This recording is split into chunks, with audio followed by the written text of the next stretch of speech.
Hello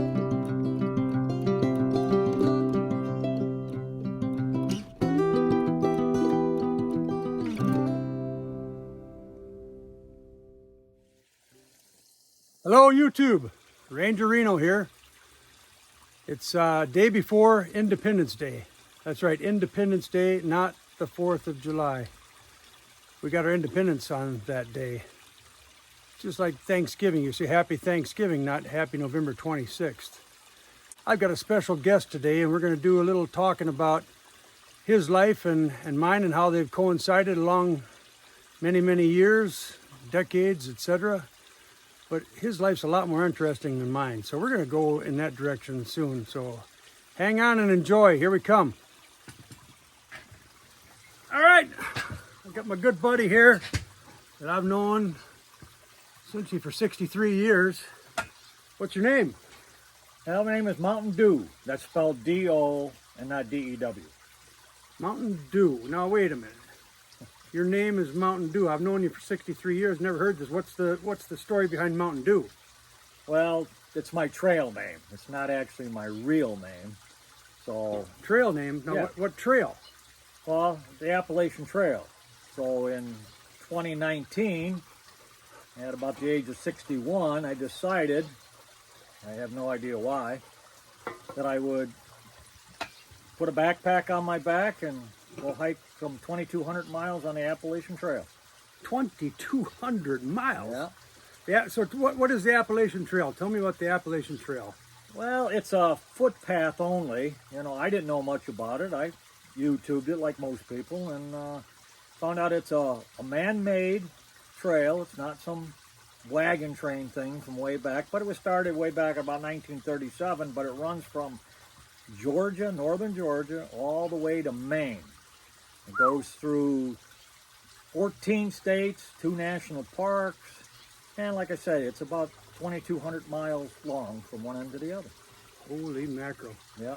So it's man-made, not an Indian trail or anything like that, like say not wagon trail. That's pretty amazing. So what's a average day on the Appalachian Trail for a guy like you that's out there hiking 2,200 miles? Well, an average day, of course, I'm an old guy.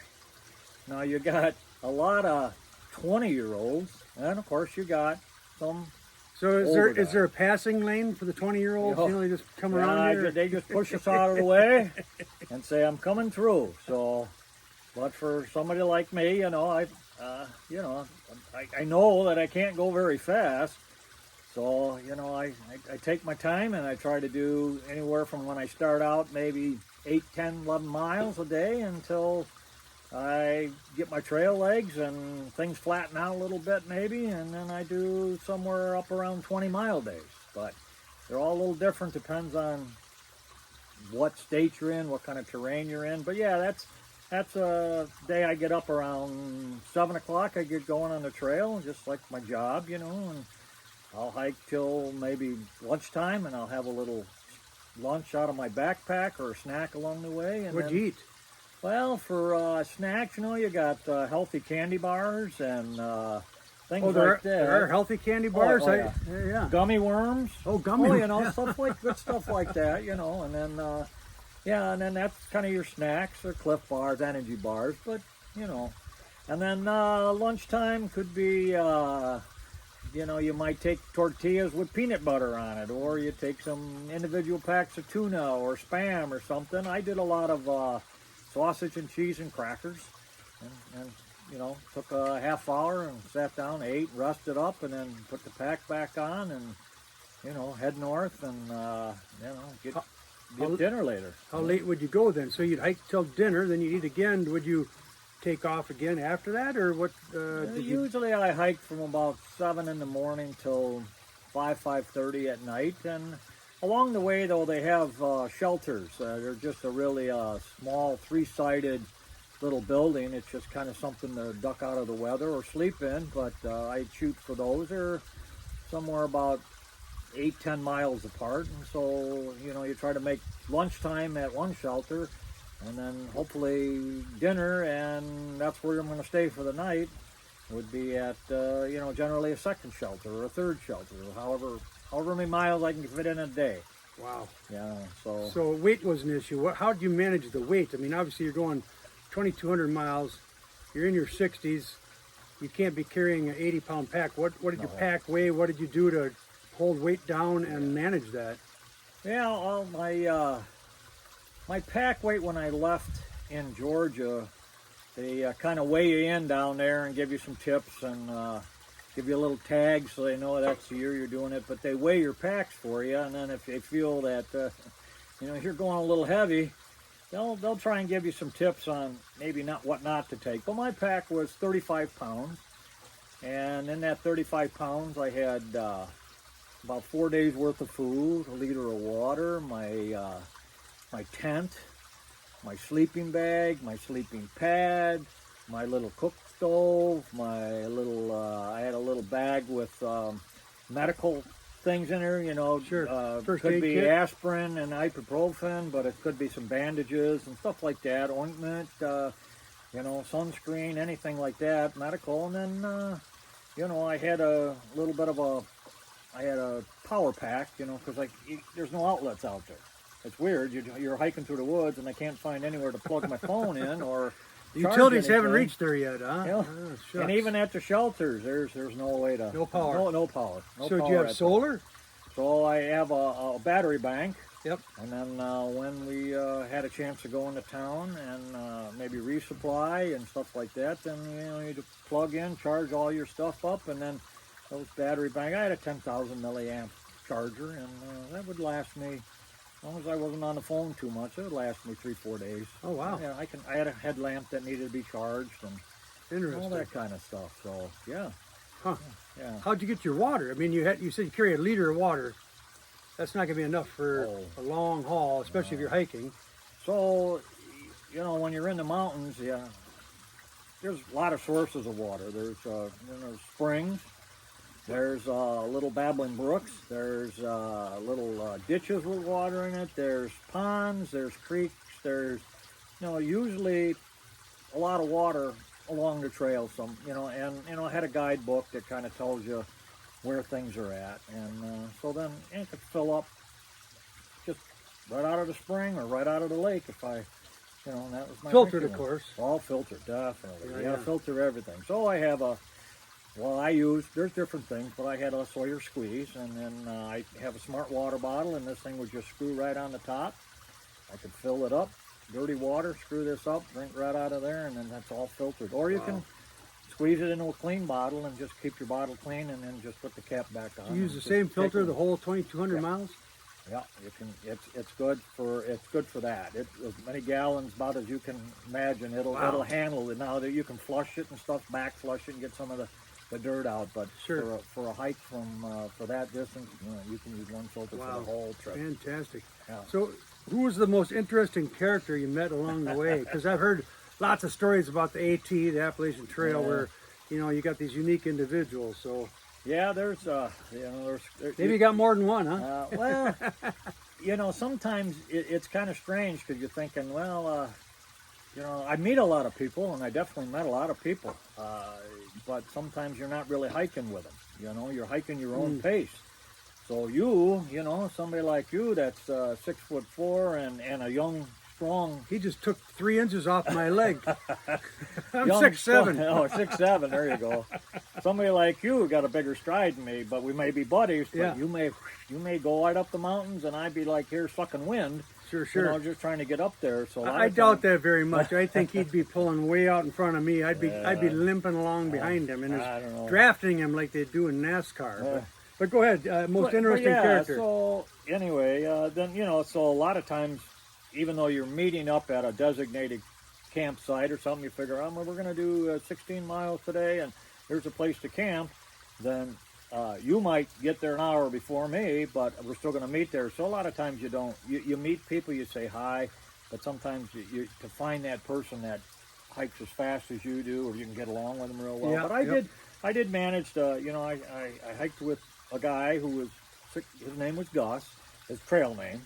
Trail name? Nobody Gus. has regular names out there. They Mountain all Dew have, and Gus. They all have trail names, All have and trail names, and it was nice. I gave myself that Mountain Dew because you know, I drink my fair share of Mountain Dew. I've seen you so down a case of Mountain Dew yeah, before. it's easy enough for me to do that. But that way, you know, somebody ain't giving me the name of like Stinky Feet or Hikes Too Slow or you know something like that. So I figured I'd give myself my own name. But a lot of times they give your own name. But anyway, Gus, he was quite the character though. He you know, 66 years old, he'd go right up the mountain, never stop. Wow.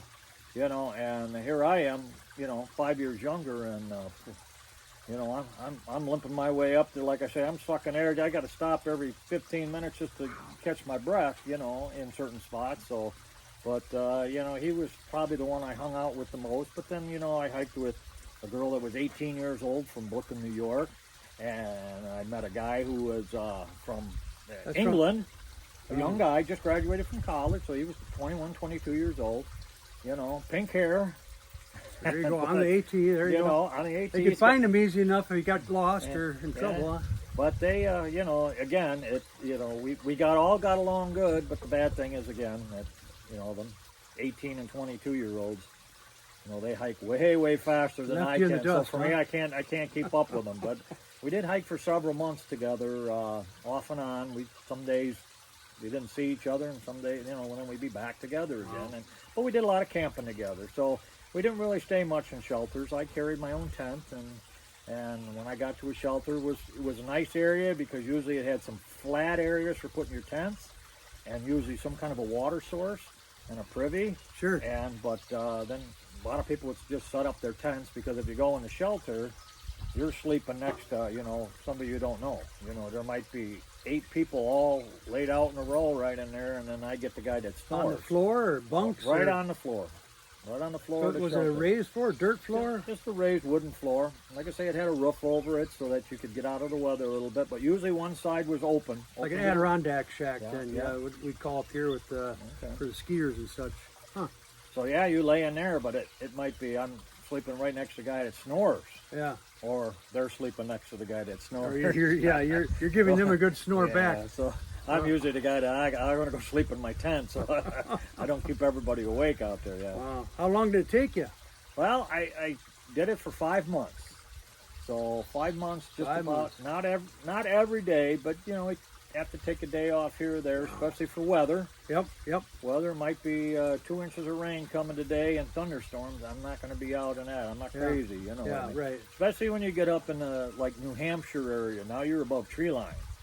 So if they're saying thunderstorms, you're the tallest thing out there on top of that mountain. Yeah. You're a lightning rod, you know. Yeah. So we tried to, you know, if it was real bad, especially on the rocks, you know, it's slippery, can be very slippery. So above the tree line, what are you, over 5,000? Well, usually about 4,000 feet. You're up around 4,000. In the north up there, it's 4,000. Down here in the south, you know, in the south part of the trail and stuff, you get up to about 6,000 feet. What's the highest peak?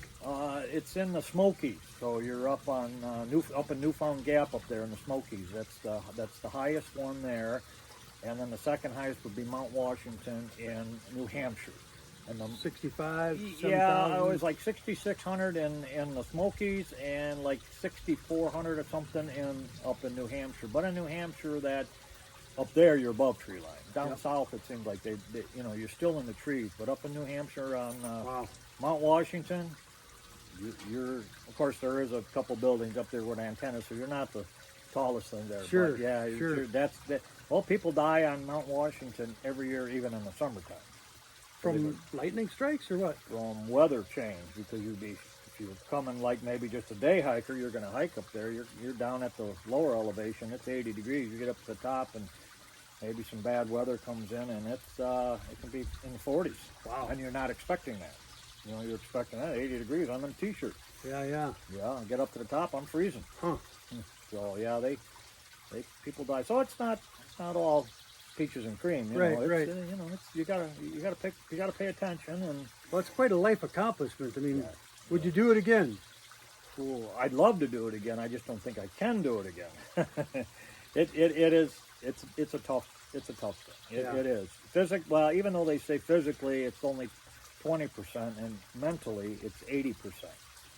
So mentally to do something like this, you know, you're away from your family, your friends, your home, Yep. you know, and you're hiking and you're all sweaty and you're sleeping in a tent in the middle of nowhere with, you know, you stink and you're uncomfortable, and you know sometimes that wears on you Sure. pretty quick, you know, especially with friends and family and so forth, being away from people.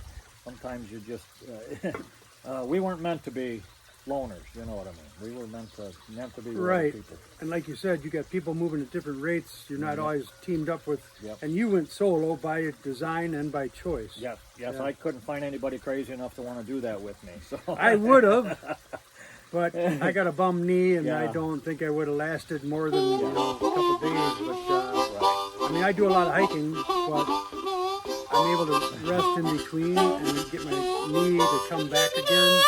And I think if I went back-to-back days for months on end like that, it probably would have worn me down to the point where I would probably have an artificial knee. It takes its toll. The fellow I was talking about earlier, Gus, now, he was in great shape. Now this guy was a ski instructor in the wintertime in Utah, and in the summertime he biked several thousand miles of biking during the course of summer. Great shape, right? He lasted 2 weeks. He started hobbling and ended up having to go home. The doctor said it looked like somebody took a baseball bat and just whacked you in the knee as hard as they could. It was all bruised and all that. Wow. And it's just from the wear and tear. And the younger 20-year-olds who think they're invincible, they're a lot of times the first ones to go because they think, I'm 20 years old. Pushing too hard. I can do 15, 20 miles right off the get-go, you know, and us older people, you know, we're a little smarter sometimes. We think, there's no way. Yeah. There's no way I can go that fast. Wow. I'm lucky if I don't hurt myself the first day out, you know. Well, what's the percentage of people that actually complete the trail? I've heard that, say 100 start, 5 finish, 10 finish. Well, believe it or not, there's about 4,000 people that say, I'm going to attempt to do a through hike, you know, every year. 4,000 people attempt it, roughly. It changes year by year. Now they say about 20 to 25% of those 4,000 people make it. For whatever reason. There might be various reasons. There could be injury, there might be a death in the family. They have to get our trail and go home. Yep. It could be a lot of things. This is not what I thought it was going to be, type of thing. But they even say, let's say 25% are going to make it. That means 3,000 of those 4,000 are not going to make it. By day 3, 20% of those already, 600 people basically by day 3 are already done. Wow. They realize this is not what I thought it was going to be. Amazing. There's no way, you know. And this has only been 3 days, and I got to do this for 6 months. Yeah, for 6 months. Right, right, That's right. ain't happening. So Wow. yeah. So yeah, it's definitely a challenge, but I tell you, the rewards were fantastic. I saw some great scenery. I met some really neat people. I think about her all the time. I have a great, all the pictures I took and all that stuff. It's just, it's just phenomenal. As Ranger Reno would say, Mountain Dew lives his life full, large, and simply. And those are 3 good ways to live your life. So I hope you've enjoyed this quick conversation with my good friend Mountain Dew. And I think he'd encourage you to go hike the Appalachian Trail if you think you can. But like he just said, you better be thinking about it and working upstairs as much as you are physically to accomplish the task. So Mountain Dew, any parting thoughts you want to share with the viewers? I would encourage anybody that could do it or can do it. Especially, I know it's a little hard on time, so some people, instead of trying to do the whole thing at once, will take 2 or 3 or 4 weeks at a time and do a section. Sure. Do a section of it. Do a section next year. Do another section next year, and then by the time you do 6, 7, 8 sections of it, you're done.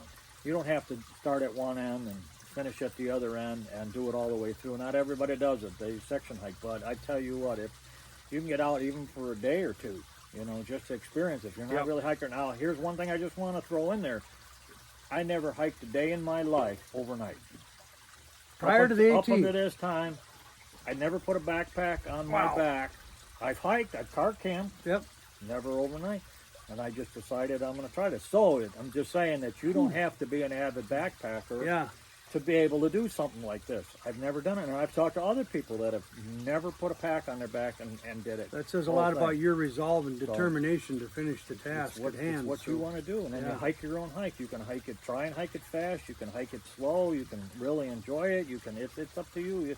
You know, somebody said, "Well, you're hiking awful slow," and it's like, I'm enjoying what I'm doing. So That's right. Smell the roses, right? Yep. Yep. So. Well, hey, thanks for watching. If you can, subscribe. Sure appreciate it. Hit the thumbs up, all that good stuff. Again, appreciate all my viewers. Hope you found this interesting, and we'll keep them coming. So until another time, hopefully you'll get some more footage with Mountain Dew and I fishing, hunting, trapping, hiking, whatever, because we enjoy all that stuff together and have for over 6 decades. So all the best. Again, live your life full, large, and simply.